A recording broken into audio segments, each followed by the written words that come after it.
수산성은 어지럽더라. 이게 이제 오늘 말씀에서 가장 중요한 구절인데, 이 본문은 숨겨진 이야기가 있는 본문입니다. 왜냐하면 15절을 읽었지만 왕과 하만과 함께 앉은 사람들은 막 즐겁고 기쁘고 그래서 낄낄거리고 웃고 있는데, 만족스러운데 수산성은 어지럽더라, 이 표현 때문입니다. 마치 예수님이 십자가에 지시기 직전에 가시면류관을 쓰시고 고초를 당하실 때 군인들이 옆에서 낄낄거렸던 것처럼 수산성이 어지러울 때 하만과 왕과 대신들은 먹고 마시면서 낄낄거리고 있었습니다. 오늘 본문이 어떻게 시작하냐면 3장 1절을 보면 그 후에 이렇게 시작합니다. 그 후에라는 말은 어떤 일이 있은 후에, 이런 말입니다. 어떤 일이 있었냐면 지난주에 이제 에스더에 대해서 우리가 나누었는데, 에스더는 처음에 자기가 만들지 않은 인생에서 매우 힘겨워했습니다. 왜냐하면 바벨론으로 포로로 끌려간 이후의 일이 에스더의 역사였는데, 남들이 보기에도 불우한 환경에서 태어났고 사촌이었던 모르드게의 도움을 받으면서 자랐죠. 근데 모르드게라는 사람도 포로의 한 명이었기 때문에 너무 힘들었던 포로에 불과했습니다. 아무도 주목하지 않는 인생이었고 자기 하나 건사하는 것도 힘들었는데, 그런 모르드게의 보호를 받아야 되는 게 에스더였기 때문에 당연히 더 힘들고 더 비참했을 겁니다. 근데 하루는 헤게라는 사람이 와서 너 얼굴 예쁘니까 이렇게 잡아갑니다. 너 뭐 왕후 콘테스트에 나가보자, 이렇게 제안했던 게 아니라 그냥 잡아갑니다. 근데 어쨌든 그 끝에 왕비가 됩니다. 하루아침에 삶의 환경이 바뀐 거죠. 우리의 문제는 바로 여기 있는데 뭐냐면 여기서 끝난다고 생각합니다. 그러니까 힘들게 살았지만 뭐 대표적으로 그 둘이 결혼해서, 왕자와 시골 처녀가 결혼해서 행복하게 살았더래요. 이게 이제 세상이 우리에게 많이 전해주었던 내용이기 때문에 이게 결론인 줄 압니다. 에스더라 그러면 뭐만 생각나냐면 제일 먼저 왕비가 됐다, 그래서 행복하게 살았다, 이게 이제 생각납니다. 뭐 모세라 그러면 뭐가 생각나죠? 모세, 그는 왕궁에서 자랐다. 혹은 뭐 출애굽을 했다, 뭐 이런 거 정도가 생각나는 거죠. 또 뭐 노아라 그러면 그는 방주를 만들었다, 그래서 방주 안에 타가지고 뭐 홍수를 피했다, 뭐 이런 게 생각나고, 요셉이라 그러면 뭐가 생각나죠? 그는 힘들게 살았지만 국무총리가 됐다, 이런 게 생각납니다. 근데 성경은 우리에게 그거를 얘기해 주려고 하지 않고 그런 식으로 결론을 낸 적이 한 번도 없습니다. 단 한 번도 그런 식으로 결론 내지 않았어요. 그렇게 끝나지 않고, 그럼 뭐냐면 그때부터가 시작입니다. 오늘 본문이라 그러면 에스더가 왕비가 됐다, 그래서로 다 이어집니다. 요셉이 국무총리가 됐다, 그래서 그의 아버지 야곱의 70인의 가족들을 이제 이렇게 하고 뭐 그들을 민족을 이루고 뭐 이렇게 이어지는 거지, 국무총리 끝 이렇게 가지 않습니다. 왕이 되고 대단한 사람이 되고 뭐 결혼을 하고 성공을 하는 모든 것들은 그게 끝이 아니라 그게 시작입니다. 항상 그게 시작입니다. 그래서 오늘 본문이 그래서 그 후회로 시작하는 겁니다. 무슨 말이냐면 에스더가 부귀 영화를 누리기 위해서 왕후가 된 게 아니라는 말입니다. 그래서 왕후가 된 게 하나님의 은혜가 아니고, 정확히 말하면 그때부터 시작되는 하나님의 은혜가 펼쳐질 거라는 말이죠. 왕후가 되고 영광을 누린 게 에스더의 결론이 아닙니다. 그러니까 에스더가 왕후가 2장에서 되죠. 2장에서 끝났어야 되잖아요. 근데 그렇지 않아요. 그 후회로 이어지는 내용이 있습니다. 에스더가 왕후가 된 거, 요셉이 국무총리가 된 거, 아브라함이 100세의 아들을 낳은 거, 이런 것들은 자랑이 될 수가 없습니다. 이건 자랑이 되는 게 아닙니다. 기독교 신앙 안에서 자랑이 되는 게 아닙니다. 그럼 뭘까요? 그 다음으로 이어지는 역할을 위한 도구가 될 뿐입니다. 누군가가 신앙생활 잘해가지고 뭐 사장님이 됐어요. 야, 하나님 잘 믿으니까 사장님이 된다. 그렇지 않습니다. 성경은 그렇게 이야기하지 않고, 그게 하나님이 그렇게 이끄시는 이유가 있다, 그 후회로 이어진다, 이거죠. 내가 예수 잘 믿었더니 무엇을 이루었다, 뭐가 됐다라고 자랑하는 건 이거 바보들이 하는 짓입니다. 무엇을 이루었다면 그거를 통해서 하나님은 진짜 하나님 나라의 일을 맡기시려는 겁니다. 왕후가 됐다, 그때부터 시작입니다. 그래서 국무총리가 됐다, 그때부터 시작이고요. 대표적인 게 직분이잖아요. 직분을 얻었다, 이런 자랑하는 건 바보들이 하는 일입니다. 교회의 직분은 영광이 아니라고 말씀드렸죠. 역할이라고 말씀드렸죠. 바보가 되지 마십시오. 다만 교회의 직분이 영광이 되는 순간이 딱 한 순간이 있어요. 뭐냐면 하나님께 이제 내 삶을 드리도록 하나님께서 공식적으로 나를 세워주셨다. 이건 영광스러운 거죠. 내 삶을 드릴 기회를 얻었다. 이건 영광스러운 거죠. 그러나 내가 인정을 받아서 직분을 받았다. 말도 안 되는 소리 들립니다. 그거는 아예 말 자체가 안 되는 소리입니다. 지금부터 시작인 거죠. 기회가 된 거고 우리에게 주신 모든 것들을 통해서 그래서 우리는 하나님 나라의 일을 제대로 감당해야 됩니다. 자, 오늘 본문이라 그러면 에스더가 왕후가 됐다면 그걸로 무엇을 하기를 하나님이 요구하시는 건가? 그게 오늘 본문입니다. 오늘 본문에서 에스더가 왕후가 된 후에 어느 날 왜 그랬는지 모르겠는데 아하수에로 왕이 하만이라는 사람의 지위를 높여줍니다. 이제 하만은 그 나라에서 왕 다음으로 권세를 가진 사람이 됐어요. 그래서 모든 사람들 왕을 제외한 누구라도 하만을 만나면 그 앞에 무릎을 꿇어야 돼요. 그게 이제 법이었어요. 왕이 높여준 사람에게 그렇게 엎드리고 절하는 게 법입니다. 이제 그렇게 모든 사람이 하만만 보면 벌벌 떨고 엎드립니다. 그러나 왕궁에 있는 모든 사람들 중에서 2절에 나오는데 모르드게만이 하만에게 무릎을 꿇지 않고 절하지도 않았습니다. 사람들이 볼 때 너무 이상했어요. 2절에 대굴문에 앉아있는 왕의 모든 신하들을 다 왕의 명령대로 하만에게 꿇어 절했지만 모르드게는 꿇지도 않고 절하지도 않았다. 이렇게 되어 있죠. 이상했어요. 저러다 큰일 나지 이런 생각을 했습니다. 사람들 사이에서는 모르드게가 너무 이상한 사람이라는 이제 인식이 퍼졌어요. 그래서 날마다 모르드게에게 한마디씩 했어요. 3절에 대궐문에 있는 왕의 신하들이 모르드게에게 한마디씩 하는데 너는 어찌하여 왕의 명령을 거역하느냐 하고 날마다 권하되 뭐라고 권했을까요? 야구 눈 딱 한 번만 감고 엎드리면 되는 거 아니냐. 그게 뭐라고 안 엎드리냐. 그냥 밑에 돈 떨어졌다고 생각하고 허리 숙이면 안 되냐.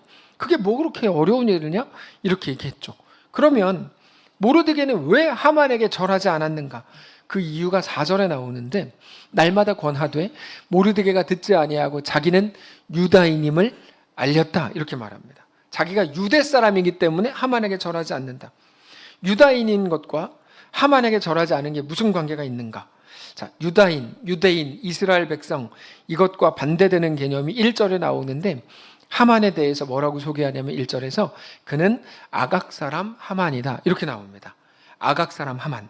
아각은 아말렉의 왕입니다. 조금만 설명을 드리면 아각은 아말렉의 왕인데 아말렉은 이스라엘과 오랜 적대 관계에 있었던 민족으로 사실상 이스라엘에게 있어서 암적인 존재였습니다.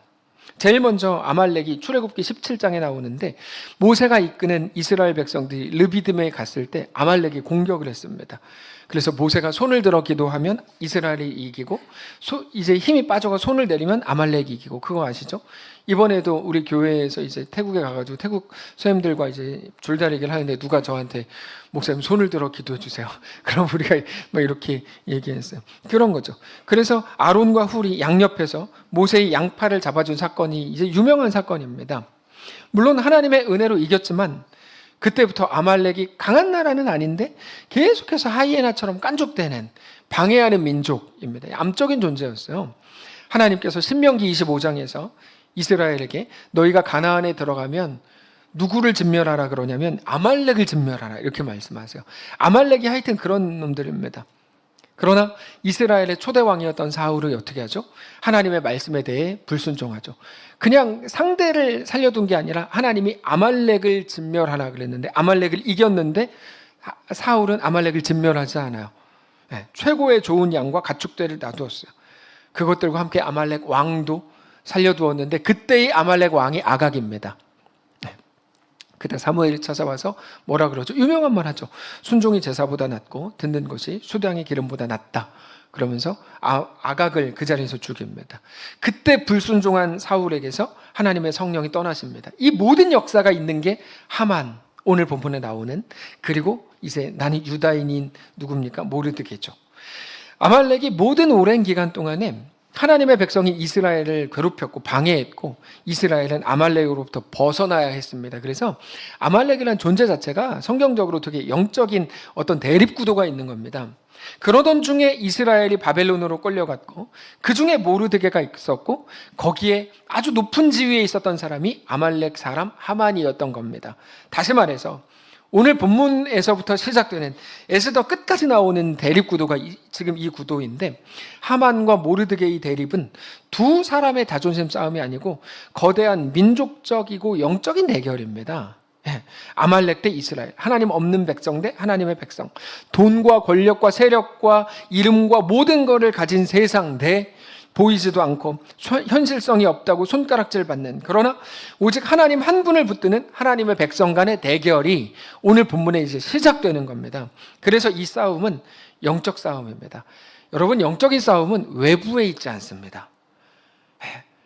예를 들면 우리 교회가 열심히 기도해가지고 우리 주변에 우리 교회를 대적하는 세력을 없애주십시오, 이런 게 영적인 싸움이 아닙니다. 영적인 싸움은 우리 내면에 있습니다. 아무리 대단해 보이는 하만이라고 해도 하만한테 왜 다 같이 절해야 됩니까? 안 죽으려고 절하는 거거든요. 절하지 않았다 찍혀 죽을지 모르니까. 그래서 4절에서도 사람들은 하만에게 절하지 않은 모르드게의 이 일이 어떻게 되나 보려고 하만에게 고발했다, 이렇게 되어 있어요. 결국에 모르드게가 절하지 않은 건 모르드게 내면에 있는 두려움과의 싸움에서 이겼기 때문에 가능한 겁니다. 두렵죠. 내가 절하지 않으면 어떻게 되는 줄 아는데, 그래도 그가 어떤 사람인지 아니까 절하지 않는 거야. 모르드게는 지금 하만과 싸우는 게 아니고, 자기를 괴롭히는 하만을 없애버리려는 게 아니고, 그게 모르드게의 일이 아니고 하만이 주는 공포심, 하나님 없는 세상이 우리에게 꾸역꾸역 넣어주는 두려움, 하만에게 절하지 않으면 고통당하고 죽임당하고 내가 하나님을 선택하면 현실적인 손해를 엄청나게 볼 거라고 하는 두려움과 불안함에 맞서 싸웠기 때문에 절하지 않은 겁니다. 그게 영적 싸움이라는 겁니다. 영적 싸움은 겉으로 드러나는 싸움이 아닙니다. 그럼 모르드게가 어떻게 하는 게 지혜일까? 보이지 않는 하나님 때문에 눈에 보이는 돈과 권력과 자기 이익과 유익을 버리는 게 지혜인가? 아니면 잡혀 죽더라도 절하지 않는 게 지혜인가? 우리 앞에 모르드게가 있다면 뭐라고 충고하시겠어요? 신앙적인 충고 뭐라고 하시겠어요? 모르드게가 절하지 않았을 때 그러므로 어떻게 될 거라는 건 다 알고 있었습니다. 뻔하니까요. 하만이 어떤 인간인지 다 아니까. 그러나 모르드게가 자기가 이 믿음의 싸움의 결과 심지어 죽게 된다고 해도 자기가 포기한 것의 가치가 자기가 얻은 것의 가치를 증명한다는 걸 너무 잘 알고 있어서 모르드게는 절하지 않았던 겁니다. 자기가 손해볼 거 왜 몰랐어요? 당연히 알았죠. 그러나 내가 잃어버린 것에, 주를 위해 내어드린 것의 가치가 내가 하나님께 얻은 것의 가치와 동등하다, 그걸 증명한다는 걸 알고 있었기 때문입니다. 지금 이 말은 레위기에서 보여주는 가장 중요한 핵심 문장 중에 하나입니다. 우리는 갑자기 레위기가 왜 나오냐면, 레위기는 이제 거룩에 대해서 우리에게 가르쳐 주시는데, 거룩의 핵심 가치는 뭐냐면 하나님께 드린 것만 거룩이거든요. 레위기 27장을 읽어보세요. 하나님께 드린 것만 거룩이에요. 그래서 하나님께 드려진 자신의 인생이 하나님께로부터 이제 거룩하다 인정받는 증명이기 때문에 그걸 알고 있었던 거죠, 모르드게는. 우리는 우리의 현실적인 유익을 포기하는 걸 너무 힘들어합니다. 그래서 그거 한번 절하면 되지, 그 뭐라고 그렇게 어려움을 택하냐, 핀잔을 줍니다. 한 사람이 자기 신앙적인 이유로 무언가를 포기했어요. 그랬더니 그 옆에 있었던 사람이 그 사람한테 이렇게 얘기했어요. 집사님, 당신이 지금 한 일이 뭔 줄 아세요? 그러면서 너 그거 하나 때문에 지금 1,000,000원 잃은 거야, 이렇게 얘기했어요. 그때 그 사람이 이렇게 얘기했어요. 아닙니다. 저는 1,000,000원짜리 신앙을 얻은 겁니다. 유명한 신앙 이야기입니다. 그 둘은 보는 게 달랐던 거죠. 우리는 자주 잃어버린 것의 크기를 생각합니다. 이번에 예를 들면 합시다. 사역합시다. 혹은 합시다. 그러면 자기가 그것 때문에 잃어버리게 될 게 있잖아요. 그거를 생각해요. 잃어버리게 될 것. 그게 얼마인지, 얼마나 아까운 건지. 그러나 잃어버린 것만큼의 가치를 우리가 얻는 것이라는 사실을 성경은 우리에게 계속 얘기해요. 너가 잃어버리는 게 아니야. 넌 그것보다 더 큰 걸 얻는 거야. 이게 신앙입니다. 신앙은 하나님께 내가 드린 것, 그것으로 하나님이 우리 삶의 주인이신 것을 고백하는 거죠. 얼마 전에 마트에서 장을 보는데 이분이 다 계산을 했는데 귤 한 상자를 깜빡하고 계산 안 했나 봐요. 그래서 이제 제가 보고 나왔는데 여기 귤 한 상자가 안 찍혀서 생각보다 좀 금액이 적었어요. 그래서 이상하다. 영수증 보니까 귤을 안 찍었어요. 들어가서 귤 안 찍으셨어요. 그래서 귤을 다시 찍어주셨어요. 자, 그러면 뭐 2, 3만 원 정도를 괜히 말해서 떼인 겁니까? 바보같이? 계산하는 분이 이런 정직한 분을 다 만나? 그러면서 당신 같은 분은 정직하니까 귤 한 상자 더 드릴게요. 이래야 보상이 되는 건가요? 여러분, 대단한 일도 아니지만 저는 겨우 그 얼마에 부끄럽고 싶지 않았고, 더 중요한 건 그만큼을 더 얻었다는 걸 알고 있었어요. 우리는 늘 포기한 것의 크기, 잃어버린 것의 가치, 놓친 것만을 생각하지만 그것 때문에 얻게 된 더 영원한 가치, 하나님과의 신뢰, 신실한 관계, 존귀한 신앙의 역사, 내 몸에 새기는 예수의 흔적, 그 고귀함을 우리가 생각할 수 있다면 우리는 진짜 지혜자들일 겁니다. 그러면 마지막 날 우리 주님께서 많은 것들을 신앙이라는 이름으로 우리가 포기했고, 우리에게 그렇게 새겨진 그분의 창자국과 손의 못자국을 보면서 우리를 알아보실 겁니다. 여러분, 다른 거 없습니다. 우리가 하나님께 나아가서 내가 성도입니다 알아보게 하는 방법은 다른 게 없습니다. 레위기에 말씀드렸잖아요. 우리를 마지막 날 주님이 알아보실 수 있는 유일한 표시는 뭐 비싼 금목걸이나 우리 통장 잔액이나 명함이 아닙니다. 어떤 사람은 자꾸 막 명함에 자꾸 막 써요. 뭐만 하면 자꾸 써요. 근데 그런 게 아닙니다. 뭘까요? 우리 몸에 새겨진 예수의 흔적밖에 없습니다. 재밌는 거 말씀드리면, 아까 말씀드렸지만 레위기를 보면 성경은 하나님께 드린 것만 거룩해진다 이렇게 말씀하세요. 아무것도 아닌데 하나님께 드리면 그게 거룩해지는 거예요. 놀라운 법칙이죠. 그래서 우리가 예물을 그래서 드리는 겁니다. 우리가 알아서 잘 쓰는 게 거룩한 게 아니고 하나님께 드린 것만 거룩해집니다. 우리 인생을 하나님께 드릴 때 우리 인생은 그때 비로소 거룩해집니다. 다른 게 아니에요. 주님을 위해 포기하는 어떤 것도 절대 잃어버리는 게 그래서 아닙니다. 오히려 그것들보다 우리는 더 큰 것을 얻는 겁니다. 그게 지혜죠. 그걸로 우리가 주를 닮은 거룩한 자들이 되는 겁니다. 예전에도 말씀을 드렸는데 거룩이 무엇인가? 뛰어들어와 함께하는 것이 거룩이다. 이렇게 말씀을 드렸어요. 그게 왜 거룩입니까?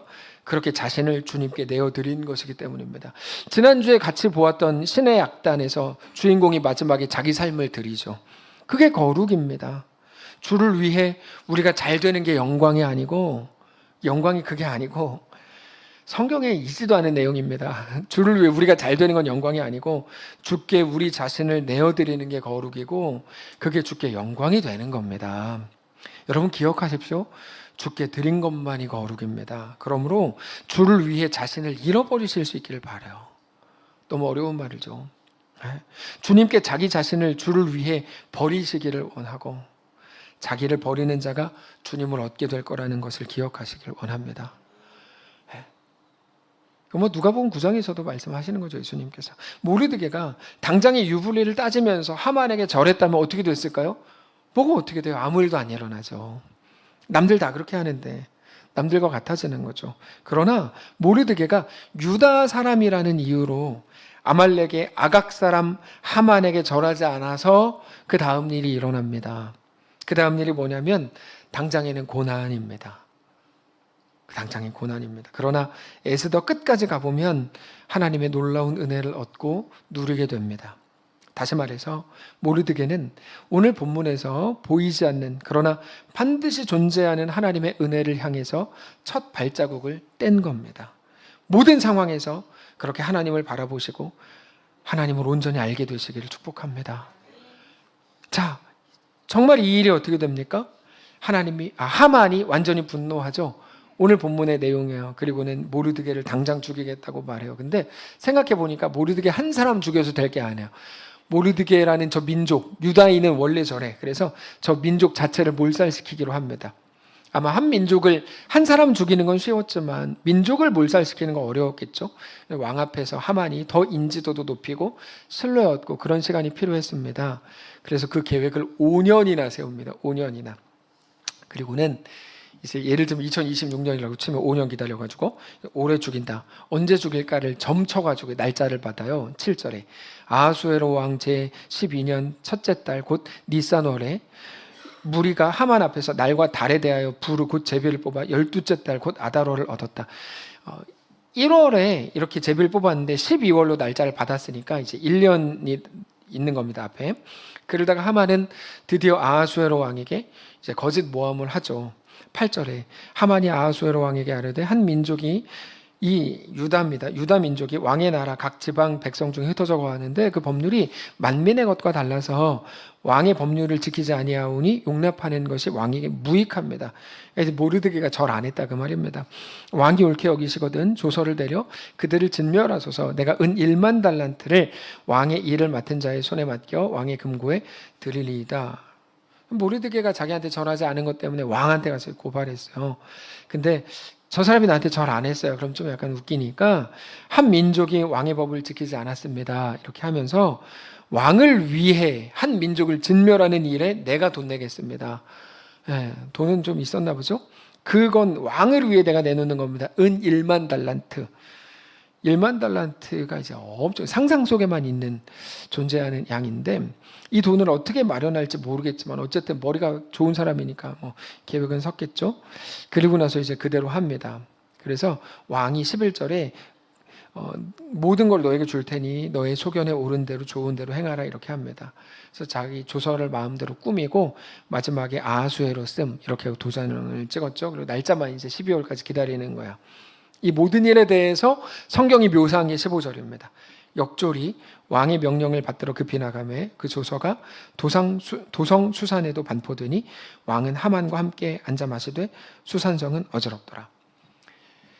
이 조 두 개가 마지막 줄에 있는 저 한 줄이 대조가 되는 거죠. 왕은 하만과 함께 먹고 마시되 자기들끼리 낄낄거리고 모든 걸 다 얻었다고 생각했겠죠. 하만은 날짜만 기다리면 된다. 그러나 수산성은 어지럽더라. 어지러웠다는 말은 공포스러웠다 이런 말인데 뭐가 그렇게 공포스러웠을까요? 유대인들이 느끼기에 너무 공포스러운 거죠. 왜요? 하만 때문에.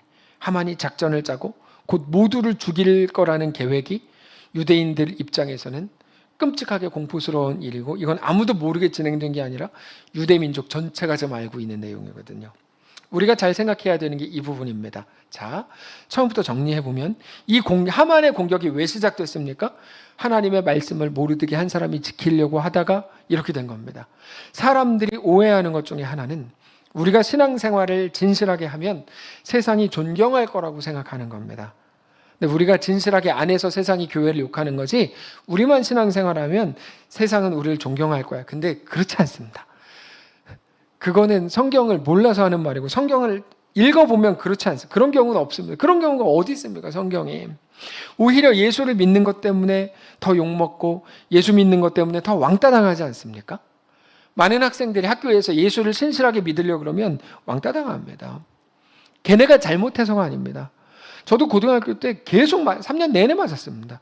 제가 친구들한테 맞은 게 아니고 제가 맞았던 이유가 학교 선생님한테 매주 맞았어요. 주일날 교회 학교 나오라 그러는데 학교 안 가고 교회 가가지고 진짜 매주 월요일마다 맞았어요. 네. 우리가 신앙생활을 온전히 하면 다 좋아합니까? 더 반대죠. 오히려 신앙생활을 대충 하면 주변 친구들도 더 좋아할걸요. 네. 뭐 주일에 결혼식 있어도 막 편하게 가고 뭐 해도 막 그냥 편하게 하고 다 적당히 타협하면 되니까 얼마나 쉬워요. 근데 그렇게 하지 않고 신앙생활이라는 걸 제대로 하려고 하면 그때부터 손해보고 어렵고 불편해지죠. 그게 초대교회의 역사였고 사도행전의 기록입니다. 예수님도 직접 말씀하셨어요. 마태복음 5장 11절에 나로 말미암아 너희를 욕하고 박해하고 거짓으로 너희를 거슬러 모든 악한 말을 할 때에는 너희에게 복이 있나니 기뻐하고 즐거워하라. 하늘에서 너희의 상이 큼이라. 너희 전에 있던 선지자들도 이같이 박해당했다라고 말씀하시잖아요. 우리가 신앙생활 잘하면 세상이 우리를 막 좋아하고 막 우러러 본다고요? 그렇지 않습니다. 그거는 진짜 전설 속에나 있는 얘기고 그렇지 않습니다. 우리가 잘못해서 세상이 교회를 욕한다고요? 그것도 말이 안 됩니다. 세상은 원래 그랬습니다. 원래 그랬어요. 모르드게가 오늘의 고통을 당하는 거, 그렇게 어지럽고 공포스러운 분위기가 된 것도 무엇 때문입니까? 신앙을 지켰고 하나님의 뜻을 행했고 하나님과 동행을 하려고 했기 때문입니다. 그래서 대적자들의 표적이 된 겁니다. 지금 그나마 우리는 좀 편하게 이렇게 신앙생활 하지만 조금만 지나면 세상이 어떻게 변할지 모릅니다. 우리가 주일에 교회에 오는 것부터가 그들에겐 공격의 이유가 될지도 몰라요. 우리가 2007년 아프가니스탄 사태를 맞이하고 나서 코로나 이후에 한국 교회가 더 힘들어졌죠. 우리가 잘못해서가 아니에요. 그건 당연한 거야. 세상은 하나님을 섬기는 우리들을 항상 대적하는 게 너무 당연한 겁니다. 세상은 항상 그리스도인들을 싫어했어요. 자기들과 다르기 때문에 싫어했어요. 우리랑 섞여 살지. 야, 우리가 좀 이렇게 하면 니네도 좀 이렇게 하지. 해. 그런 거죠. 왜 니네만 그렇게 튀냐, 뭐라고. 그래서 왜 우리가 피리 불 때 춤추지 않냐. 이것 때문에 막 욕하고, 우리가 슬퍼할 때 니네는 왜 울지 않느냐 막 따졌어요. 여러분, 진정한 성도, 온전한 성도는 세상이 피리 불 때 춤추지 않는 존재고, 세상이 슬피 우는 이유로 같은 이유로 울지 않는 존재들이에요. 그들과 다르니까요. 왜 그들이 같이 울 때 같이 울고 그들이 웃을 때 같이 웃을 수 없는 걸까요? 기준이 다르니까요. 보는 게 다르니까. 당연하죠. 세상이 제일 싫어하는 건 그리스도인들의 다름입니다. 세상과의 다름. 그게 모르드게였어요. 그 결과 죽기 직전의 상황, 사실상의 사형수가 된 거고, 수산성이 어지럽게 된, 공포스럽게 된 이유가 바로 그겁니다. 그건 어쩌면 그리스도인으로 하나님 중심으로 살아가려고 하는 우리 모두가 느끼는 감정일지도 모릅니다. 그래서 때로는 우리가 타협을 하는 거죠. 그 너무 두려우니까. 가끔은 자신이 없고 공포스럽게까지 느껴지기 때문입니다. 자, 그러면 그렇게 예수를 잘 믿어서 고난을 당하고 대적자들이 생기고 방해자들이 생긴다면 어떻게 해야 되는가? 이게 이제 오늘 말씀의 핵심입니다. 이런 일은 성경에 계속 반복됩니다. 대적자가 있으면 하나님의 약속이 있고 명령이 있는데 그것에 대한 대적자와 방해자들이 있어요. 그러면 계속 방해를 받고 일이 안 돼요. 근데 시간이 지나 보니까 일이 다 돼 있어요. 이런 일들이 너무 많죠. 하나님께서 다윗을 세우세요. 근데 중간에 대적자들 막 엄청 나요. 근데 결국에는 하나님의 일들이 이루어져 있어요. 성전 재건할 때도 바벨론에서 돌아왔을 때 그때 스룹바벨 성전을 재건하고 성벽을 재건해야 되는데 방해자들이 막 계속 나와요. 근데 시간이 지나니까 다 완성되어 있어요. 놀라운 하나님의 역사죠. 우리 인생도 똑같을 거라고 하나님 말씀하시는 거예요. 사람들의 방해가 아무리 대단하고 그 위세가 대단하고 조직적이라고 해도 하나님의 역사를 절대로 막아서지 못해요. 수요일날 말씀드렸잖아요. 그들의 연합이라고 하는 건 그건 진짜 아무것도 아니면 금방 깨집니다. 그들의 연합은 대단한 거를 가지고 으쌰으쌰하고 옳은 것처럼 자기들끼리 카톡하고 별짓다 하잖아요. 금방 깨집니다. 걱정할 게 하나도 없습니다, 여러분. 겁먹을 게 하나도 없어요. 정말로 그래요. 정말로.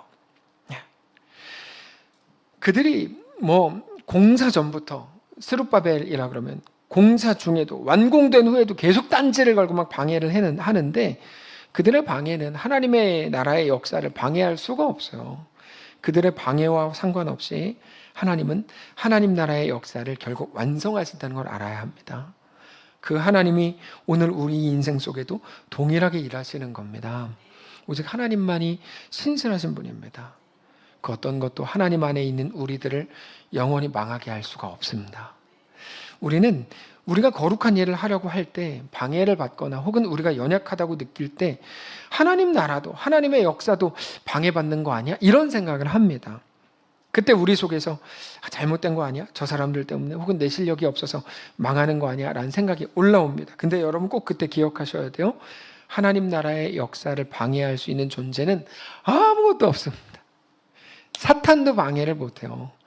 예수님이 오시는 것을 방해하려고 하고 예수님이 오셨을 때 말구에 나셨을 때 헤롯을 통해 죽이려고 하고 다 알잖아요. 우리가 바리새인과 서기관들 그 시대 종교 지도자들을 통해서 예수님의 사역을 조직적으로 뒤에서 방해했죠. 하여튼 나쁜 놈들은 다 뒤에서 방해해요. 근데 우리가 잘 아는 것처럼 예수님은 모든 것을 말씀하셨고 하셔야 되는 모든 말씀들을 하셨고 결국 그들은 예수님을 죽였지만 오히려 그 죽으심으로 부활하셨고 그렇게 우리를 구원하셨습니다. 결국 하나님의 구원 역사가 사탄의 방해 때문에 방해를 받았습니까? 아니요. 오히려 더 극적인 게 됐고 더 영광스럽게 되었음을 여러분 기억하십시오. 초대교회 때 얼마나 박해가 심했습니까? 그래서 어떻게 됐죠? 성도들이 뿔뿔이 흩어졌어요.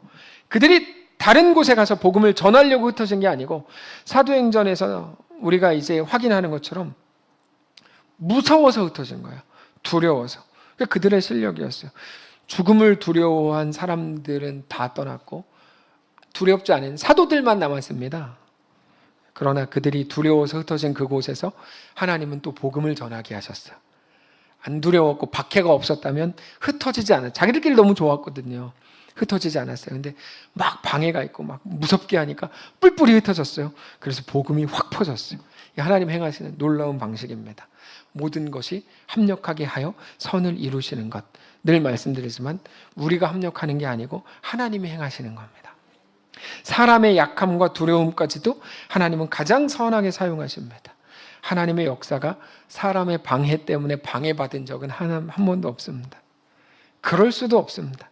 물론 우리는 연약해서 상처도 받고 넘어지기도 하고 실망도 하지만 하나님의 역사는 넘어지지 않습니다. 그러므로 우리가 연약할 때, 어지럽고 공포스러울 때 우리가 어떻게 해야 될까요? 여러분, 우리는 그때 기억을 해야 됩니다. 하나님의 일하심으로 인해서 대적자들의 방해는 아무것도 아니다. 두려워할 필요가 없다. 저 사람들을 저렇게 하는 거 겁날 거 진짜 하나도 없다. 어차피 영향력도 없다. 다만 우리가 그 순간에 넘어지지 않고 흔들리지 않도록 더욱더 주님을 붙들어야 될 뿐입니다. 그게 지혜고 우리에게 요구된 사명입니다. 여러분, 모르드게 보세요. 모르드게가 뭘 했습니까? 하만 막 죽이고 다녔습니까? 뒤에서 편짜 가지고 하만 어떻게 하면 죽일까 계획을 세웠습니까? 그런 거 없어요. 절하지 않은 거, 그게 전부예요. 그게 모르드게가 하는 사명 감당이에요. 사명은 거창한 게 아닙니다. 거창한 게 아니에요. 누가 막 선교사가 되고 누가 막 신학교를 가고 막 사명, 여러분 그런 종류의 것이 아니에요. 사명은 오늘 내가 하나님을 붙드는 거, 하나님 안에 거하는 거, 하나님의 어떠하심을 기억하는 거, 그렇게 주를 사랑하는 거, 보이지 않는 곳에서조차 주께 충성하는 거, 그게 우리에게 주신 사명이에요. 그렇게 될 때 우리는 우리가 만들지 않은 열매를 맺게 됩니다. 어떤 열매? 대적자들의 방해 때문에 우리는 더 견고해질 거고, 더 단단해질 거고, 더 성숙해질 거고, 더 거룩해질 겁니다. 우리는 그렇게 하나님 앞에서 하나님을 더 닮은 자들이 될 거고, 하나님 나라는 그렇게 완성될 겁니다. 하나님은 하나님의 역사와 동시에 우리를 가장 존귀하고 거룩한 자로 세우시는 놀라운 선을 완성하실 겁니다. 로마서 8장 28절 우리 한 목소리로 읽겠습니다. 하나님의 우리에게 대한 선언이고 약속입니다. 하나님이 이루실 거라고 하는 겁니다. 읽겠습니다. 시작. 우리가 알거니와 하나님을 사랑하는 자 곧 그의 뜻대로 부르심을 입은 자들에게는 모든 것이 합력하여 선을 이루느니라. 모든 것이 합력하여 선이 이루어지는 현상이 나타난다. 우리에게 하나님이 행하신다. 그러므로 우리 앞에 있는 여러 가지 하만 때문에, 하만은 이제 몇 주 동안 계속 얘기할 텐데, 하만 때문에 두려워하고 걱정하고 염려하고 있는 사랑하는 성도 여러분, 걱정하지 마십시오. 하나님이 우리와 함께 하실 겁니다. 하나님의 때에 가장 놀랍고 완전한 방식으로 일을 이루실 겁니다. 말씀을 정리하겠습니다. 우리에게는 여전히 두려움이 있고 만만치 않은 일들이 있겠지만 우리는 매 순간 이전과는 다르게 흔들리지 않기로 해야 합니다. 그게 사명입니다. 결국 이루실 우리 주님을 믿기 때문입니다. 그렇게 우리는 더 견고해지고 더 단단해지고 더 성숙하게 될 겁니다. 그거는 아무 일도 없었을 때 우리는 만들어낼 수 없는 성숙함입니다. 하나님을 원망하지 마십시오. 순복하십시오. 사랑하는 성도 여러분, 저는 우리 모두가 하나님의 완성을 믿게 되시기를 원합니다. 수산성이 어지럽도록 그건 우리입니다. 우리는 어지럽습니다. 공포를 느끼죠. 그러나 그 어지러움 속에서도 우리 하나님, 우리에게 대해 가장 신실하시고 가장 성실하시고 가장 완전하신 우리 하나님을 믿음으로 바라보는 우리 모두가 되시기를 바랍니다. 찬양합시다. 나의 갈 길 다 끝날 때까지, 선한 싸움 다 싸울 때까지. 나의 갈 길 다 끝날 때까지, 선한 싸움 다 싸울 때까지, 선한 싸움 다 싸울 때까지, 끝까지 신실한 주의 종이 되어 앞에 온전하게 서리. 다시 한번 합시다. 나의 갈 길 다 끝날 때까지, 나의 갈 길 다 끝날 때까지,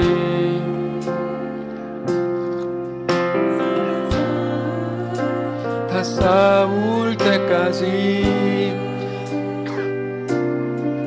신실한 주의 종이 주님 앞에 온전하게 서리. 나의 달려온 길 돌아보니 달려온 길 돌아보니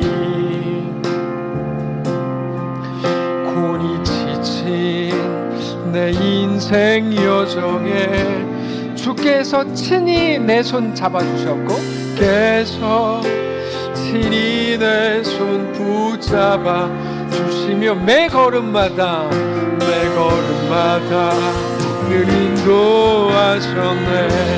험한 세월 다 지나보내고 험한 세월 다 지나보내고 따뜻한 품에 날 안아주신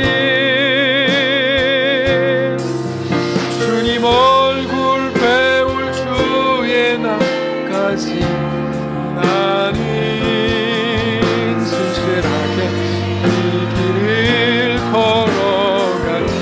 험한 세월 다 지나보내고 험한 세월 다 지나보내고 따뜻한 품에 날 안아주실 따뜻한 품에 날 안아주신 주님 얼굴 배울 주의 날까지 나는 신실하고. 우리 눈 감고 다시 한번 고백합시다. 험한 세월 다 지나보내고 험한 세월 다 지나보내고 따뜻한 품에 날 안아주실 따뜻한 품에 날 안아주실 주님 얼굴 배울 주의 날까지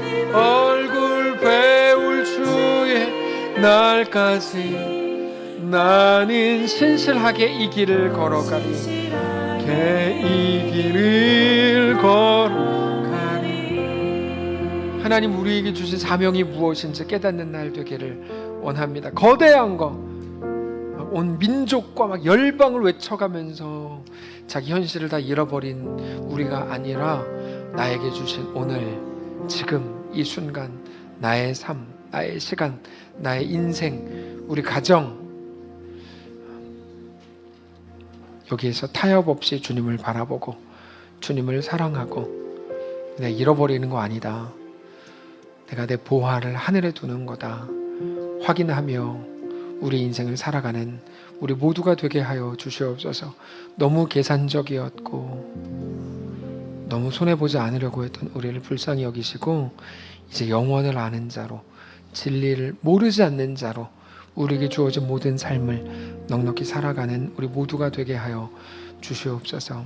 다만 우리가 너무 힘들고 지칠 때 우리와 함께 하시고 우리를 돌보시고 우리를 붙드신 하나님의 놀라운 은혜를 매일같이 누리는 우리의 삶이 되게 하시옵소서. 우리 주인 되신 살아계신 예수님의 이름으로 기도합니다. 아멘. 이제는 우리 구주 예수 그리스도의 은혜와 하나님 아버지의 다함없는 사랑과 성령의 교통인도 역사로 함께 하시며 은사가 이 시간 주를 바라보며 예수 안에 허락된 그 길을 믿음으로 담대히 걷기를 소원하는 사랑하는 모든 성도들 머리머리 위에와 그들의 가정 위에 그들의 자녀들 위에 그들의 생업과 직장 그들의 학교 위에 사랑하는 이 교회 위에 이제로부터 영원까지 함께 계실지어다. 아멘.